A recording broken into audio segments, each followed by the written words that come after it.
everybody. Good to see you all this morning or whatever time you're in right now, time zone you're in.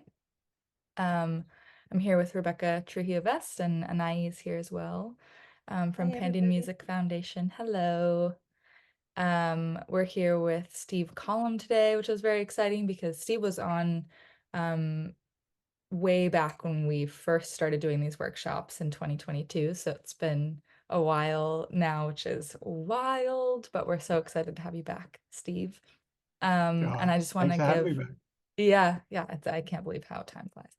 Um, I'm going to give a little introduction to Pandion just for those who might be tuning in later and are unfamiliar with us. But we are a 501(c)(3) nonprofit foundation working to help break down the barriers between music professionals in the industry and emerging artists, music creators who need access to information that can sometimes be hard to find, especially for free, which we're able to offer these workshops weekly for free, which is amazing.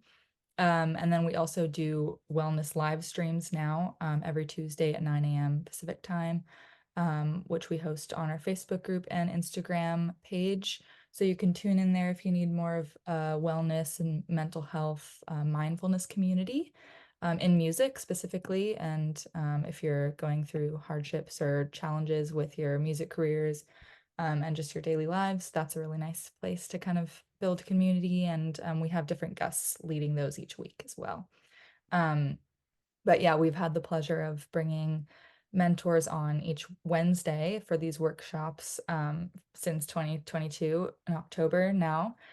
So we're just so happy to be able to host this for all of you and um, kind of just bridge this gap that I think is pretty large in the music industry. And we just need more people talking about their journeys and tips and tricks and kind of create more of just a free-flowing education and chats about these things rather than keeping things so secretive, which often happens in the music scene. So, yeah. So Steve Collum is here with us, and I'll give a little background on Steve, and then Steve, you can fill anything in that I've missed. But Steve is an Australian singer-songwriter, composer, and multi-instrumentalist. And after 3 world tours and many albums, later his music has been heard over 18 million people worldwide and is played on 100 different TV stations in 20 different countries. Some of the shows that he have featured his music are The Big Bang Theory, The Watcher, Cobra Kai, Young and the Restless, Nashville, and many leading brands such as Subway, Honda, AAA, Circle K, Nationwide, ABC, NBC, CBS, Access Hollywood, TLC, HBO, and many others. Um, and Steve has had many placements in sync himself. So he's going to give us some tips how he's gotten over thousands of placements in your career, which is very impressive. And especially, I think for people getting started, that's going to sound like impossible. So I'm excited for you to share with us what your Absolutely. journey has been and how others can strive to accomplish what you have. But yeah. Also, well, gosh, well, thanks for having me. And gosh, thanks for the lovely intro there. And it's so great to see. I see some familiar faces here. And but before I start or anything, I want to be here for you guys. So I want to open up for questions, or I want to give you guys relevant information. I'll give you a couple of give you three keys that maybe a bonus one that's kind of like these are kind of like my steps. So these are the kind of steps that I took, and some of them will work for you, and some, you might be like, "Hey, that second step, I want to use it. Don't want to do it." There's so many different steps to. If you were to really break it down, it's like here's the 100 steps that took, all the things, to get to the place, because you're always constantly changing.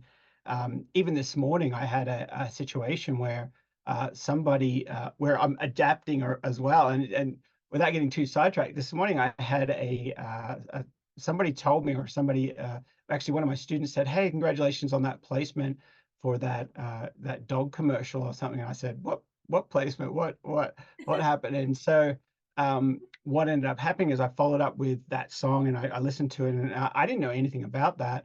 and they were using my music. So it's like, where did they get that from? And I'm actually in conversations with the publisher to find out what the deal was there. And he said that they shouldn't have used it either. They didn't have a license. To, anyway, so there's stuff that's all, there's all sorts of stuff that always kind of happens, and it's one of the on that kind of note, one of the things is, I always tell my students is concentrate or focus on what you can control. I'm not afraid that a company is going to use my music without my permission. I'm not afraid of that. I don't let that make all my decisions. I'm more concerned about writing the best song I possibly can today or tomorrow. Let's get that one finished. And but anyway, so I'm getting a little sidetracked there. But I want to be here for you guys, and a little bit of some other stuff that I'm a part of as well is part of a publishing group called Imaginary Friends Music Partners, and we have an amazing opportunity to work with the Young and the Restless, which means that's a daytime soap opera if you're not sure, and what that actually means for us as artists, as composers, mostly artists with vocal songs. That means probably anywhere between 500 to 800 opportunities a year. So it's like, whoa, so it's amazing, like just the opportunities with that. And I know a few of you guys here, actually, I was me and Peter were actually going back and forth just a couple of days ago, I think, on one of your songs, and so a few of you guys are already in the mix there. And but before I get carried away, I'm going to be watching the chat. So if you guys have any questions, you can put them in the chat and I'll address it, or you can, I don't know if you guys use the digital hand or however that works, but I want to make sure that I answer your questions here, you guys. And but let me jump off and give you um oh yeah, Wednesday sent me a song. Okay, yeah, that's right. Yep, I that's another one too. So let me give you, okay, so the three keys that I want to give you guys today as a takeaway, and then we can kind of dive into it. So the thing I tell all my students is that the main, and this is a big overall kind of a, from your flying at 30,000 feet kind of thing, but the big three keys that you've got to make sure you're doing, and I do this pretty much every day. Like I think I've done uh, uh, maybe 3 songs this year so far. So I've already completed them, and I'm already working on it. I think I'm mixing my third one now. But you've got to do these 3 things. The first one, you've got to show up and do the music, right? And I know that's a bit like, well, duh, Steve, I'm here to learn something, but it's funny. But the way I'm showing you guys, or I want to help you guys, is that if you're not doing one of these 3 things, then you're not going to get the placements. You're not going to get those opportunities. And the one is showing up. Meaning, sometimes there's been like a weekend where I'm like, you know what? I'm actually just going to lock myself in the studio. I'm just going to do a whole song on the weekend, or I'm going to write three ideas, or 4 or 5. I'm going to lock myself down. I'm going to turn off the TV, and I'm going to show up, and I'm going to do a piece of music. And you have to do that. The more times you do that, the better. And so you've got to show up and you've got to do that piece of music.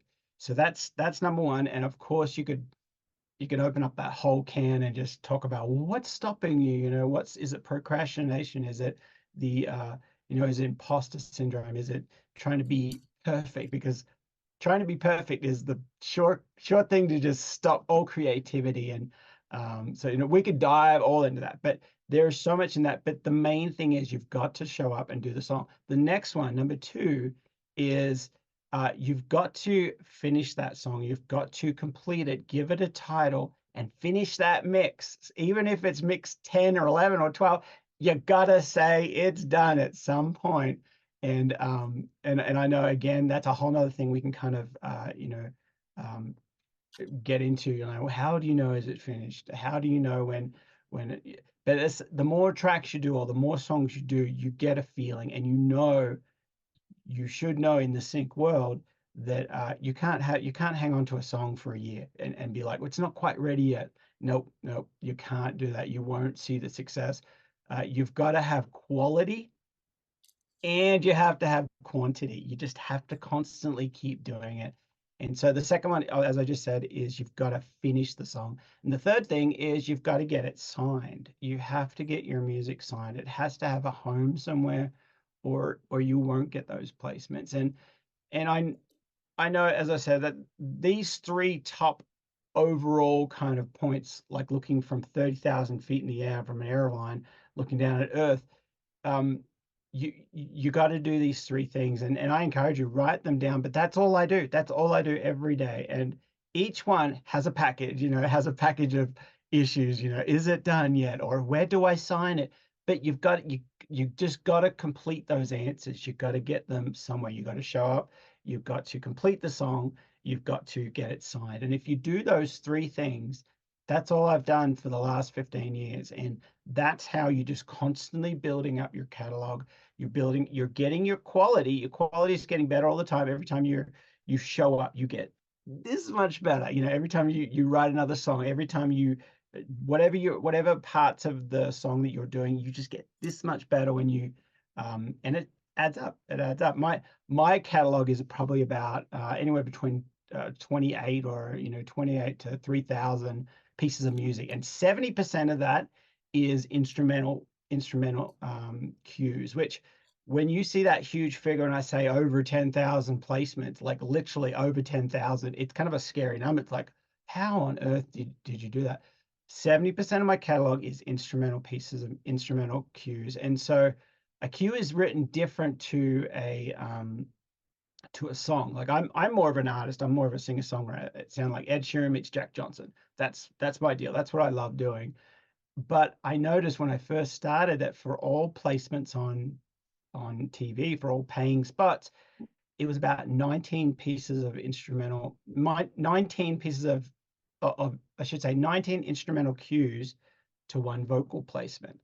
And I'm like, "Ah, if I want to get placements and I want to do this full time, then I know that that's going to be an area that I want to kind of grow my catalog and get better." And guess what? It helps with everything because it helps with understanding arrangement. It helps, it helps with even recording some of that stuff. And when I first started, which I'm going to get into another little point here, is the V strategy. So I think of it like a V strategy, like the letter V, or you could call it the martini strategy. Maybe I should call it that, where it's got the martini glass. And what I mean by that is at the very at the V point, that's like when you first start, you're good at usually something. You're really good at something. You're either a great singer, you're either a great songwriter, you're a great uh, marketer, maybe a great instrumentalist. So there's something that you've already practiced and maybe even gone for school for, or you've just built up this profession. You just spent hours and hours and hours of doing it. And I always encourage my students, start there at that and do that first. Like do that and build your catalog of doing that. And as an example, I was a guitarist. All I wanted to do was play electric guitar like Steve Vai or Joe Satriani or Tommy Emmanuel, or all these greats. I just wanted to be an instrumental lead guitarist. Now I did sing a little bit and stuff, but I pretty much just wanted to be in a Guns N' Roses band or something. Like I wanted to be Slash. I wanted to get a hat or something and do the do, do the guitar thing. And so I spent hours and hours and hours practicing all my scales, learning all the solos, getting all the little licks and all the different riffs and learning all that kind of stuff, all the modes and scales and all that kind of stuff. So I spent hours and hours and hours doing that. So when I first got into the sync world, um, I that's what I thought. Well, let me start doing the stuff that I'm good at. And guess what that was instrumental acoustic guitar stuff. It was one guitar, acoustic guitar, just playing a little solo thing. And I probably did 20, 30, 40, maybe even 50 of those, just one guitar. And guess what happened after I did those 50? I learned how to record properly, how to get rid of all the background noises, and how to make sure you turn the AC off or the heater off. Make sure that the all the reflection points and making sure you're gain staging. I started to really dial in how to record acoustic guitar. And then after I did a bunch of tracks, and I felt like, and again, I was trying to get them signed. I was finishing them. I was getting them signed. Now, some of the places I was getting them signed were like micro license places, like some of these places where it's royalty free and you get like $10 or something. So it's like it's nothing. It's like, but it was something. So I was getting them signed. I was using that. strategy. And um, so I started doing it. And then guess what? After I did a handful of those kind of songs, I then added a little bit of a shaker. So then with my V strategy, it was getting a little wider. Now all of a sudden I had some percussion. And then the next step, I did a handful of tracks with percussion. And then then I added one more. I added piano. I added a little melody thing. And I'm not really a piano player. I learned for a few years when I was a kid, but um, I wouldn't really say I'm a piano player, but I know the notes and everything, and I knew how to do the chords and stuff. So I've got a little keyboard here, and I just plonk out the chords and then add that to my pieces. And then all of a sudden, my songs were getting a little bit bigger, a little bit more production. And then another 20, 30, 40, 50 tracks like that. Then I added, electric guitar was a bit of a no-brainer because guitarists, you can play both usually. So then I added bass, and then I started learning programming drums. And then, fast forward to today, I'm still working on new sounds and new instruments. And I'm dialing in like trailer music, like dialing in how to do all that kind of orchestral, just huge in your face kind of sounds. But I never started there. I never started there. And so a lot of you guys might be even just you don't even want to do the instrumental stuff, or you don't want to be like, I just want to songwrite. I just need a team. Well, as long as you know where your weaknesses are, or where I should say, where the players on the team that you need to fill, what gaps do you need to fill? And that's what you should be constantly spending your time getting those, building those teams. Um, the one thing that you have as a songwriter, and as you start to get into this, you start to have the connections, and you start to have, how to write for a sync. The pro or the little nuances of like not not being too descriptive and stuff like that. And we can talk about that a little bit. I don't know how much you guys know too much about those details, but you know how to write. And then if you've got the connections and also the briefs, that is a huge, huge, huge valuable thing that you can offer other producers and say, hey, would you like to collaborate with me? Because I'm writing a song for this brief. And if you can't collaborate, no worries. I understand you might be busy, but I'm going here and we're heading towards getting a license here. Do you want to come? If not, that's okay. There's other producers, there's other people, and so you let them know that you're going and you're heading there with your opportunities, with your knowledge and with your skill set. A lot of the time, the producers don't want to. There's FOMO, fear of missing out. So they'll be like, "Oh, well, you're heading that way. Let me see if I can squeeze some time into my day to get a track for you, so we can get that out there since you have the connections or you're going." And it's such a valuable thing that I always tell my students that's a huge value. And I think when you're talking to them, when you're talking to other collaborators or other producers, because I'm talking to the songwriters now. If you're a songwriter or a singer and you need somebody to help with some of those areas of mixing, mastering, and producing the track, then you don't want to you don't want to ask a producer and say, hey, if you're too busy, I totally understand it, but if you want, I was thinking of writing this little song that maybe we could get a place somewhere. Maybe if you want, I don't know, what do you think? It's like, well, they're going to be like, well, yeah, let me get back to you. But when you say, hey, I have a deadline this Friday,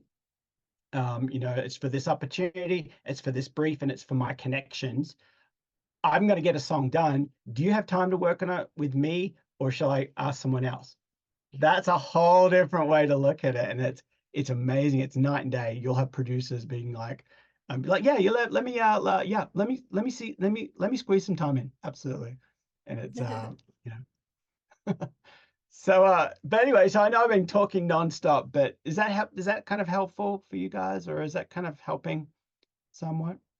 All right, cool. Yes, So very cool. maybe I should ask too, how many people here can do 100% of a song, meaning writing, singing, recording, producing, mixing, and mastering? How many people? Put your hand up if you can do a 100%. Okay, so we've got a few 100s. Okay, so what about people that can write, but you wouldn't send out your music? So you can write the music, you can sing and everything, but you need some help with producers and mixing and mastering engineers. Yeah. Okay, cool. So a few more people. Yeah. Awesome. Okay, so it's a few more hundreds. Oh, Michelle's here. Hey, Michelle. So yeah, there's a few more people that can do the whole thing. And but as I said, I'm here. You rely on a team as well. Yeah, teams are always great. So it's great having a team of people that can actually that that's the only way that the football or a basketball team or any team sport, you need all those different players doing an awesome job at being the best player at that little thing. And so awesome. So yeah, so that's those are some things, those are some elements. Let me give you one more key before I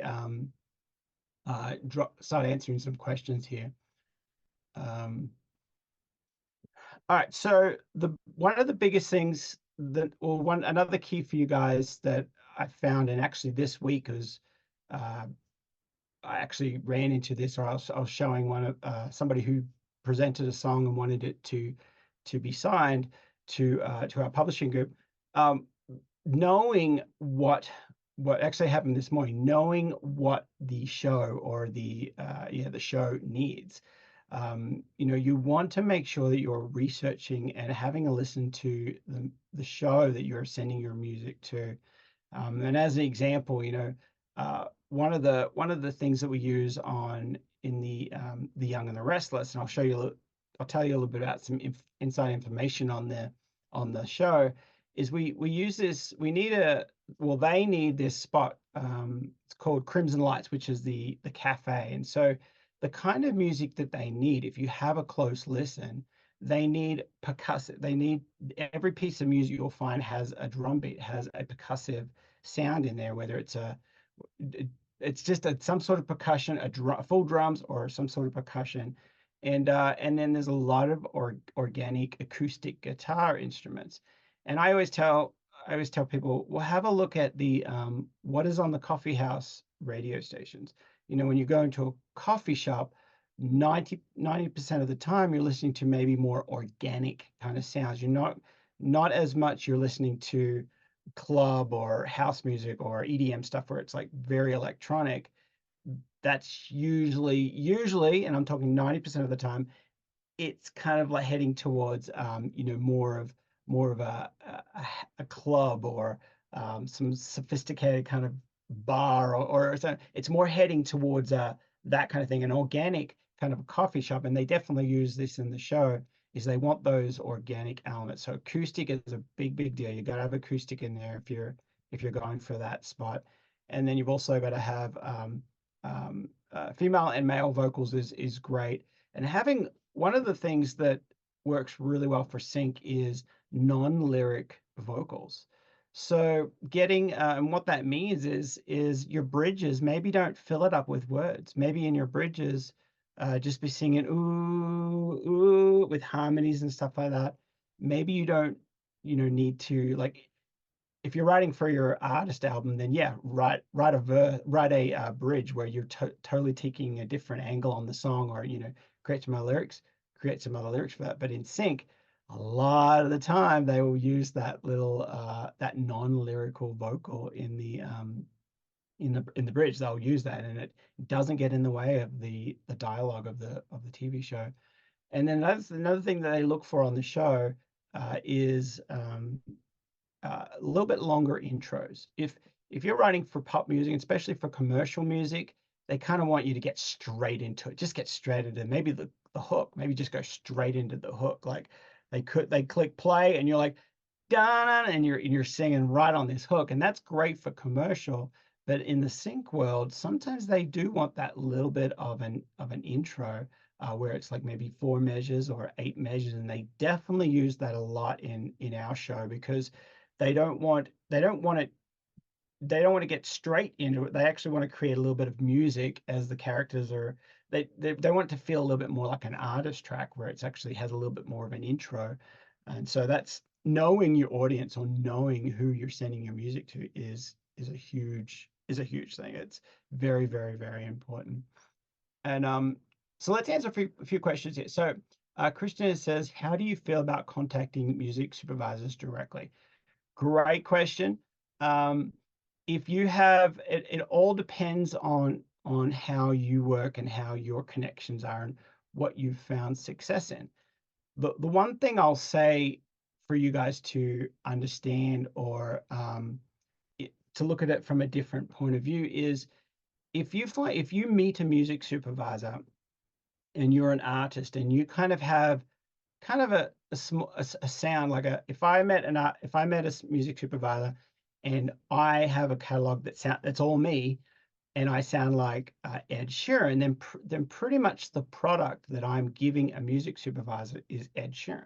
So if you kind of like look at it that way, and so then when the music supervisor is working on a show, if the music supervisor is working on a show that they need something that sounds like Ed Sheeran, awesome. Then they love me, I love them, and it's just a perfect scenario. But the chances of them working on a show right there and then,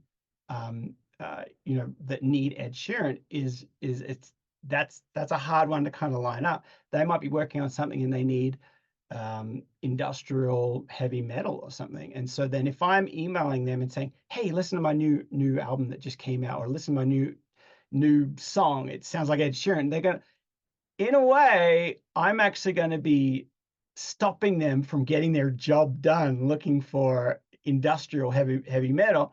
I'm gonna be slowing down that process and maybe even be considered a hindrance. And as I said, I only want you guys to just think this in the back of your head. This might be totally thrown out. Maybe you're best friends with the music supervisor and you guys would just go backwards and forwards chatting all day. So I'm just like looking at from a different kind of view. But that's the way I kind of see it. When you're making those one connections with a one supervisor, the chances of you lining up sending the right piece of music at the right time is it's a bit tricky to line up. Now, if you've built these relationships, there's a lot deeper stuff you can go into, like maybe even you're talking to them and what they need, and you already know what they need. You've already worked with them. So but I just want you to kind of look at it from that point of view as well before you're sending out, emails or, connecting music supervisors.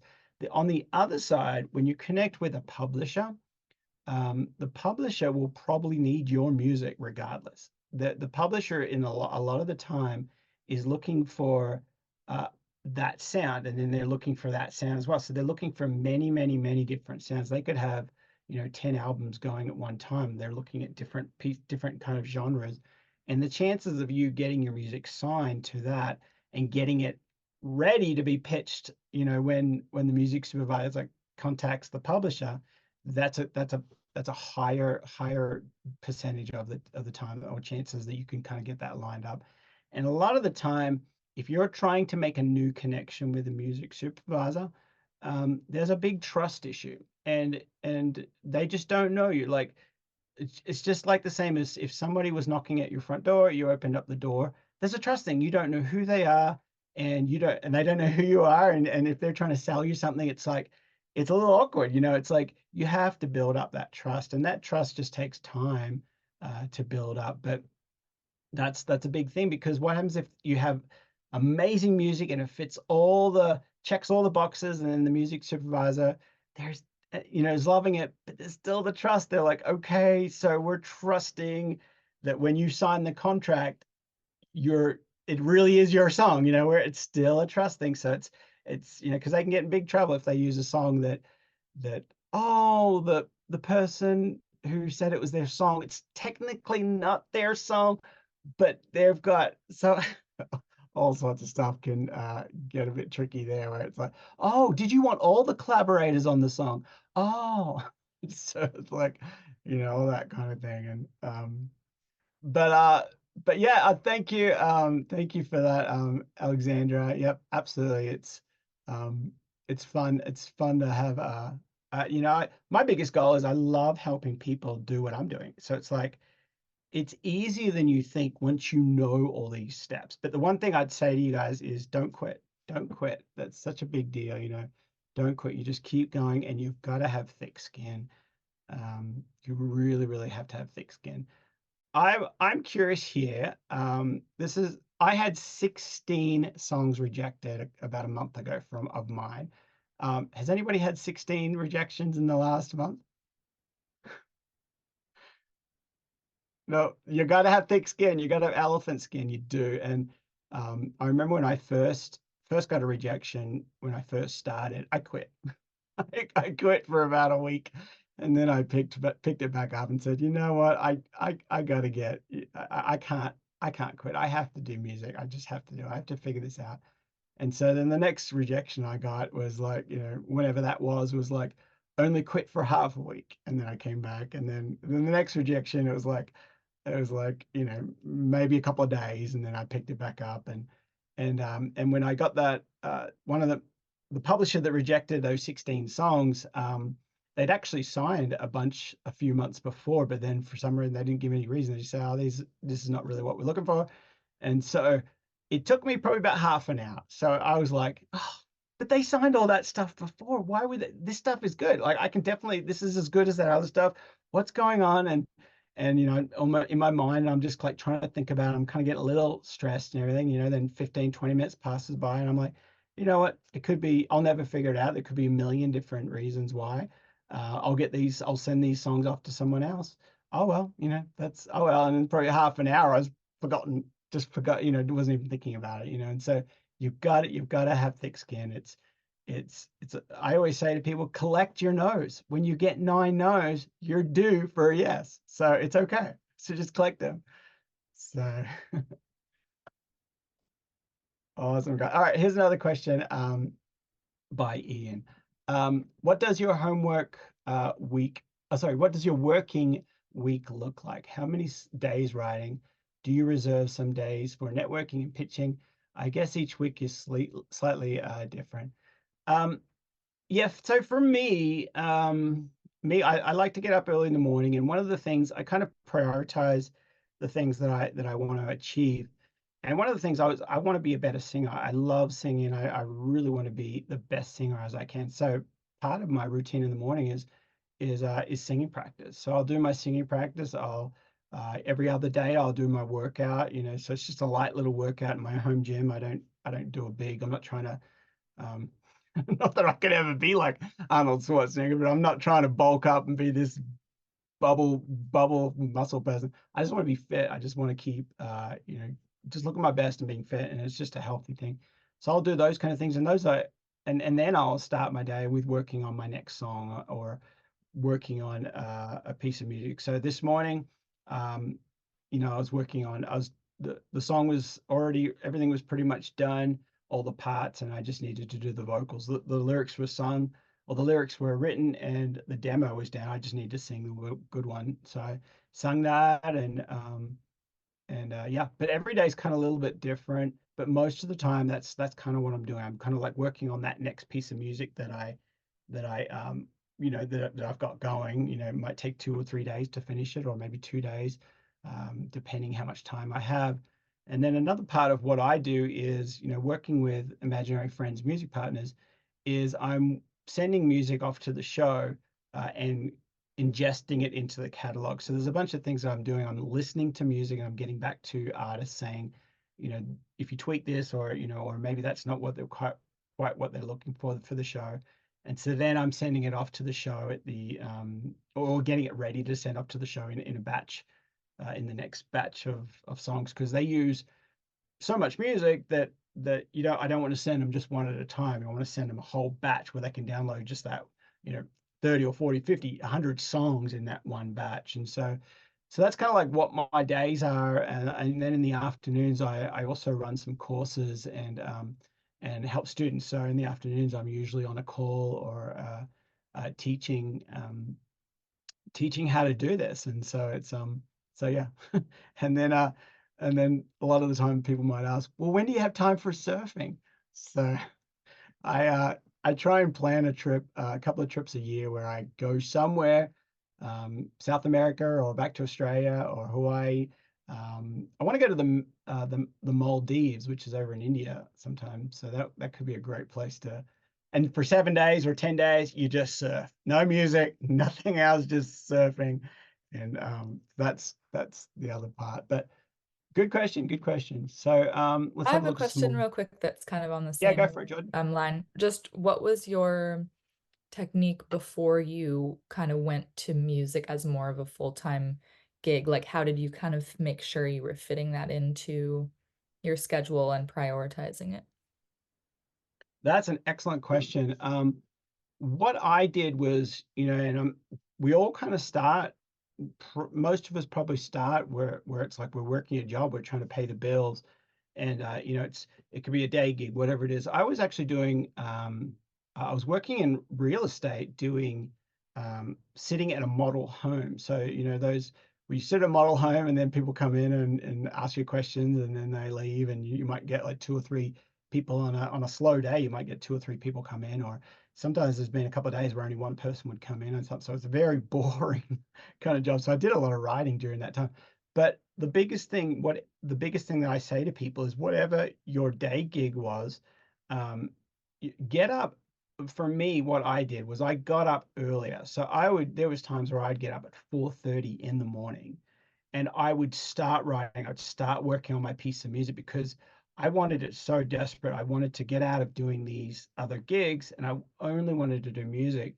So I decided I would do that first. I would wake up, have my coffee, and do my music first, and then I would get ready and go to my day gig. And so if I felt a bit sleepy and maybe I wasn't, performing the best I possibly could at my day gig, well, I made that choice. So I'd rather maybe I dropped a few balls or maybe wasn't the best person for that job. I would rather drop a few of those balls than get home at night and be like, I can barely, I don't want to do music. I just want to relax and do. And so so I wanted my best to be, and the way I say it is, I minded my own business first. So I was like, when someone says mind your own business, it's like, yeah, you're absolutely right. I should really mind my own business, get up early, and do my business first. And I treated it like a job. As I said, I remember setting the alarm for 4:30 for quite a few years of, and not every day. I would be like 4:30 for maybe 4 or 5 days a week, and then some days you'd sleep in, but then after a while you built this habit where it's like, yeah, I get up and I do my thing first, and then I push everything else to later, or and so, and that's the same kind of schedule I kind of do now. I just make sure that I focus on what my priority is, what is the first thing. um, I read a book years ago called Eat the Frog First. I don't know if anyone's heard that, or Eat That Frog, where it talks about, do the worst thing, or and the way I kind of read it, or the way I took it away, was there it is, eat that frog. Yeah, absolutely. You got it. Um, so it's about doing. I think the book kind of talks about how eating that frog, like do the worst thing first, or something like that. Do the heaviest or the biggest, most intense thing first. But the way I kind of looked at it, or the way I kind of adapted it, was like, do the most important thing. It might be the big thing, and it should be kind of the big thing. Like, you really need to look at what are you doing, because we all procrastinate. Sometimes we turn up in the studio and you're like, we got 3 hours, we're going to get a song done. And what is sometimes the first thing we do? Well, let me clean up my studio, let me put these things away. It's like, what? And then an hour goes by and you're like, okay, now let's set up okay, light the candles. Okay. And it's like, there goes another hour. And it's like, no, no, if you show up and you've got that few hours to do that song, you just grab that piece of paper and pen. Or for me, I get my session up, like I open up a blank session and I get the mic ready, and then I start writing down and singing it right there, and it's happening. I'm creating this piece, this thing. And so it's very important to do that most important thing first. And sometimes that changes as you get to know yourself a little bit more, and you're like, you know what? I do a lot of cleaning first thing on my studio, and you stay get the work done, clean later. So you after a while, you kind of figure out your how you tick and what you end up doing more of. And for me, if I don't go to the gym in the morning, if I don't do my workout and my stretching and stuff in the morning, I don't do it at all. It just doesn't get done. So I have to do it first thing. Half asleep, it doesn't matter. I'm doing it because it's yeah, I have to, So because I won't do it. So good question. That's great. Um, Pay yourself first. Yep, absolutely. Um, okay, so this is a good question. Jordan says, good to see you, Jordan. What is the best ways to research what shows are syncing? There's many different ways. One of the resources that I use is iSpot TV or TuneFind. Those are some great places, and you've probably heard of them. They're not hard to find, so it's kind of a known resource. But then the other thing is too is uh, one thing that I'll do is I'll actually go to the connections that I have, the publishers that I already know and they know me and I can submit music to. I will often go onto their website and see what kind of placements they've been getting. If they've been getting a lot of placements on a certain show, then pretty much without me even asking them, I can pretty much guarantee that they have a great connection with that show.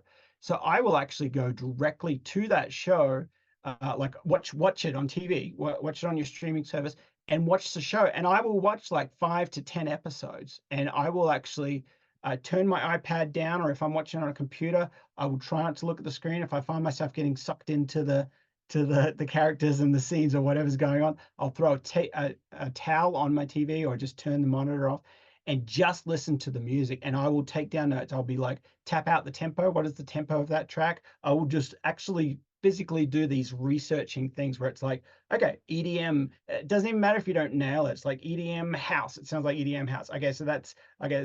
Hip hop. Okay, so urban hip hop. What's the beats per minute? Okay, they're 90. Okay, great. So got urban hip hop. Oh, they got, I don't know if it'd be in the same show. Oh, they got country, but whatever that show is, and then you write down, oh, a vocal song, okay, instrumental. Then at the end of each episode, you're gonna see, oh, they used 5 instrumentals and 1 vocal.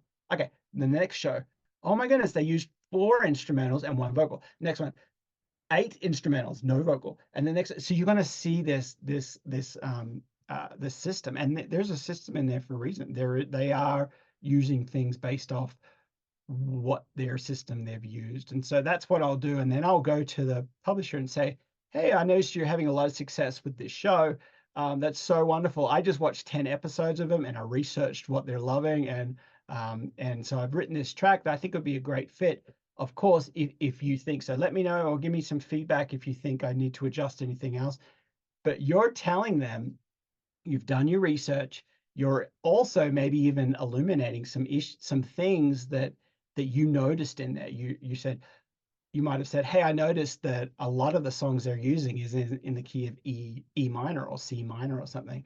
And they'd be like, oh, I didn't even know that. Interesting. Very cool. You are very educated. Let me definitely listen to that piece of music and see if that fits.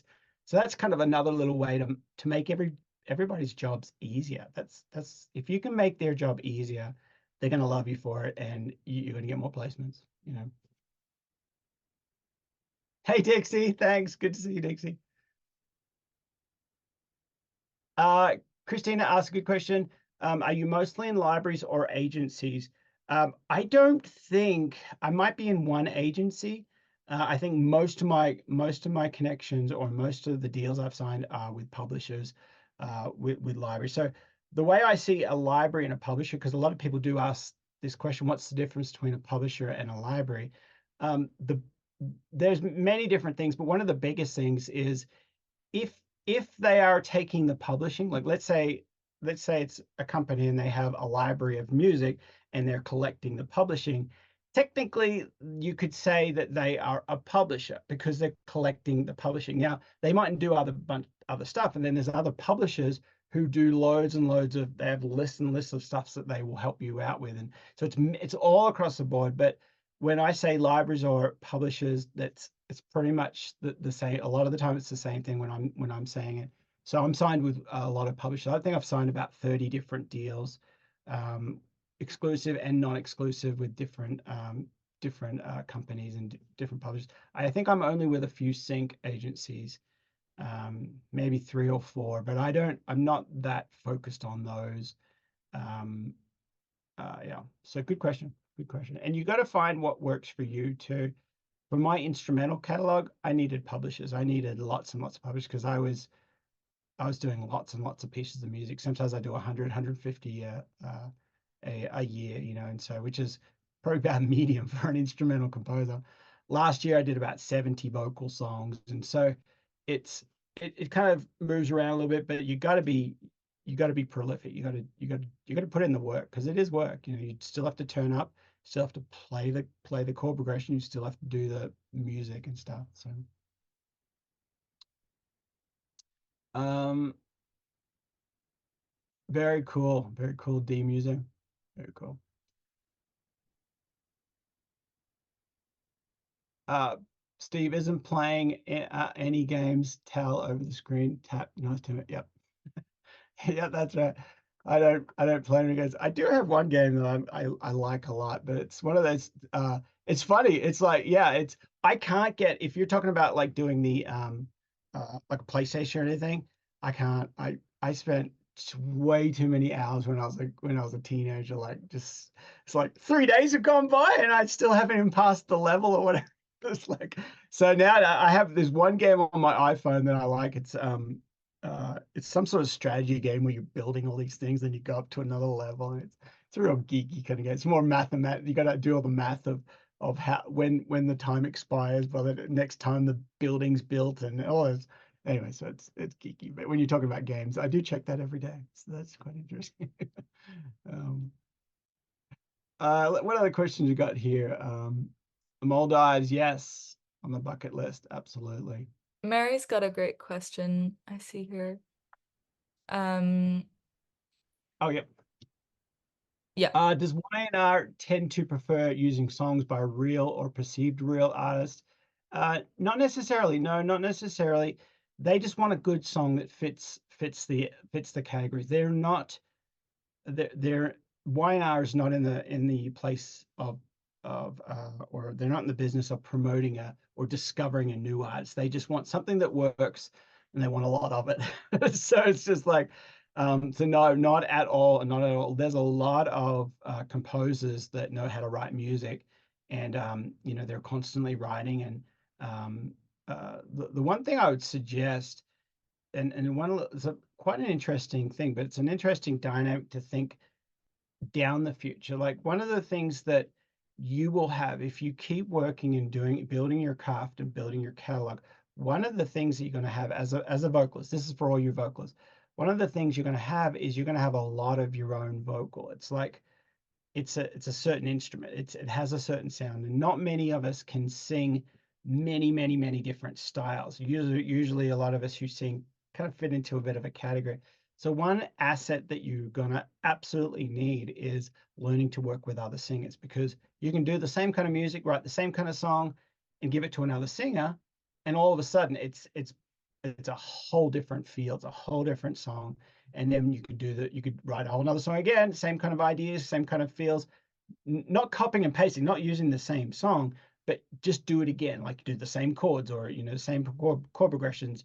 And I always say the two things to definitely change is uh different tempo, different key. Just do that, you know, and then all of a sudden you could do a very lot of the same, very similar things, and you sing it. And so you want to build your catalog, and I'm actually in the process of doing that.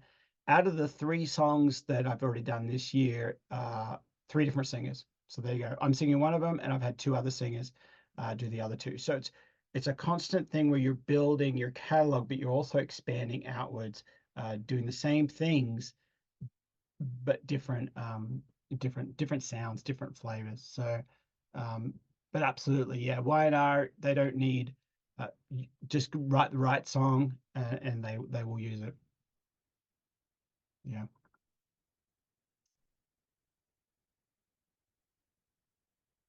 All right, so piggyback off Mary's question, does Imaginary Friends Music have a policy about AI processing of vocals? Like, yeah, we don't do it. Yes, we do have a policy on that. No AI generated vocals or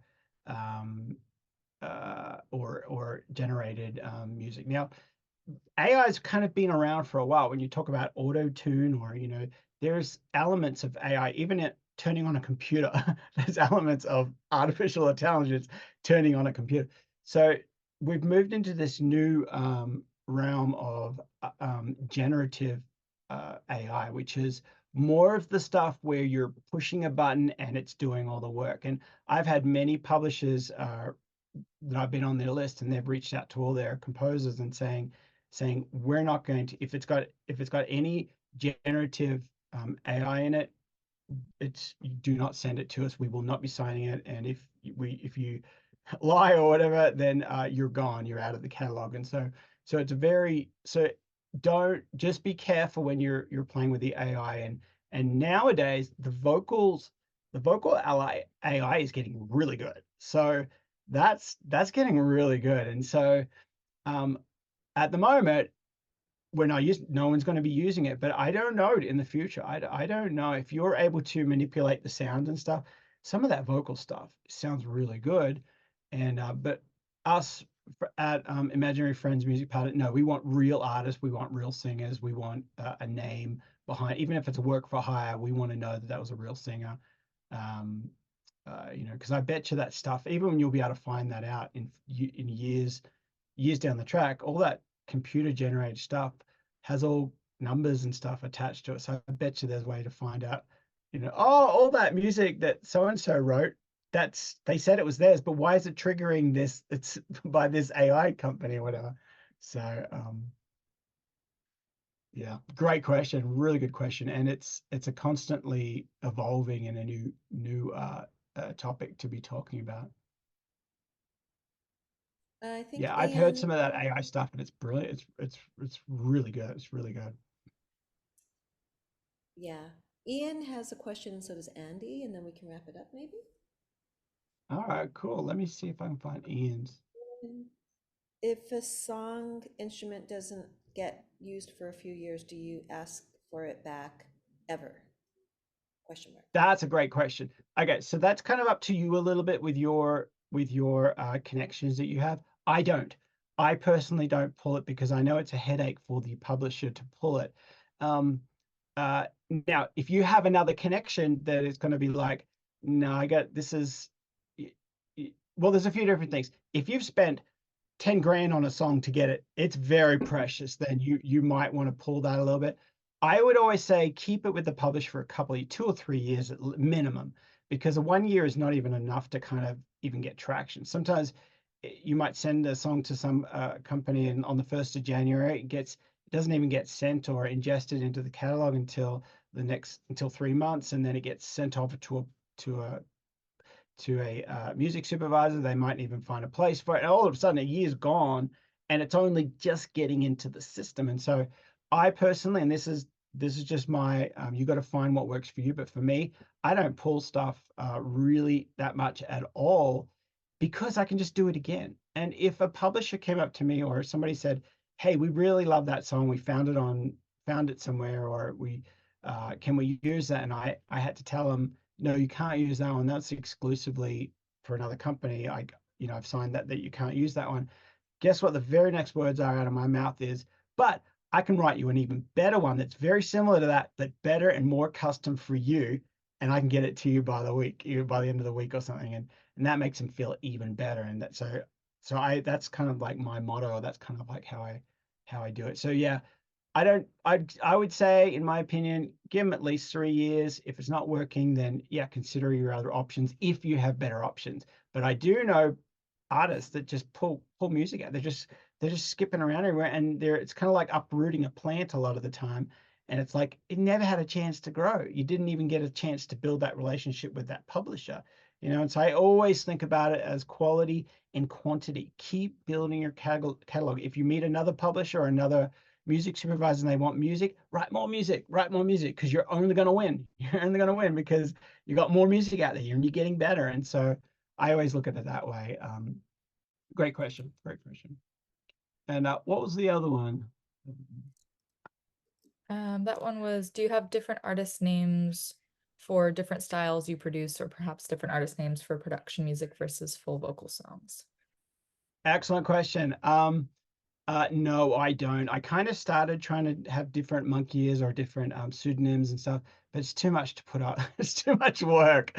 So I don't do that at all. It's two categories. Either it fits with my music, fits with my style, my branding, where I can put it on my Spotify and say, hey, all my followers, this is my latest album, or this is something that I would, I would put out as a single.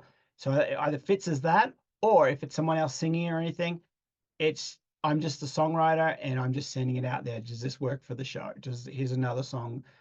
Does this work for the thing? And so you'll find that some not me I haven't found, in my experience, I haven't found many music supervisors or industry pros that want to discover the newest artist, the newest band, and then they want to have this band name.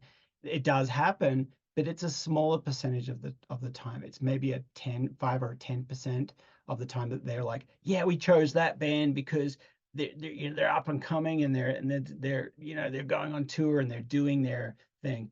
90% of the time, does it work? If it works, we want it. And so save your do you want to be I asked you back, I asked you guys this question. Would you rather be creating these different band names and everything and spending all the time making these social media accounts and doing all this stuff, or do you want to write a song? So, that it's your call. It's really up to you. For me, no, I don't. It fits in two categories, one or two, mine or others, so.